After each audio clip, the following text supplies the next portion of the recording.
ঘটোৎকচ মহাভারতের এক বিস্ময়কর চরিত্র, ছিলেন এক অর্ধ মানব অর্ধ রাক্ষস। তার জন্ম, জীবনের উদ্দেশ্য এবং মৃত্যু সব কিছুতেই লুকিয়ে আছে এক মহৎ বীরের ছায়া। ঘটোৎকচ মহাভারতের এক বিস্ময়কর চরিত্র, ছিলেন এক অর্ধ মানব।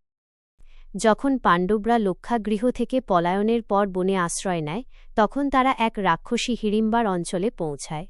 হিড়িম্বা তার ভাই হিড়িম্বকে খাবার জোগাড় করে দিতে গিয়ে ভীমকে দেখে ভালোবেসে ফেলেন। ভীম প্রথমে রাজি না হলেও যুধিষ্ঠিরের নির্দেশে কিছুদিনের জন্য হিড়িম্বার সঙ্গে বিবাহ বন্ধনে আবদ্ধ হন। এই মিলনে জন্ম নেয় ঘটোৎকচ, যার মাথা ঘট, মাটির হাঁড়ি এর মতো গোলাকার ছিল বলে এই নামকরণ। জন্মের পরেই তিনি অলৌকিক শক্তির অধিকারী হয়ে ওঠেন। মা হিড়িম্বার সঙ্গেই তিনি রাক্ষস সমাজে বড় হন, কিন্তু পাণ্ডবদের প্রতি তার ভালোবাসা অটুট থাকে। এখানে ঘটোৎকচের বীরত্ব এবং অলৌকিক ক্ষমতার বর্ণনা দেওয়া হল। ঘটকাচ ছিলেন এক অসাধারণ যোদ্ধা। তিনি রাতের অন্ধকারে যুদ্ধ করতে পারতেন অতিপ্রাকৃত শক্তি দিয়ে। তার মায়া এতটাই ছিল যে শত্রুরা বিভ্রান্ত হয়ে পড়ত। তিনি শত্রুর আকার ধারণ করতে পারতেন, এক শরীর থেকে হাজারো বিভ্রম তৈরি করতে পারতেন এবং নিজের দেহকে বিশাল করে তুলতে পারতেন। কুরুক্ষেত্র যুদ্ধে তিনি পাণ্ডব পক্ষে লড়েন।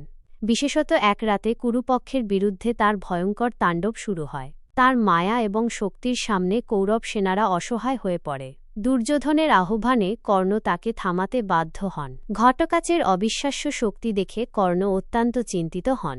কর্ণের কাছে ছিল দেবতা ইন্দ্র প্রদত্ত একটি অমোঘ অস্ত্র বজ্র শক্তি, যা তিনি একবারই ব্যবহার করতে পারতেন।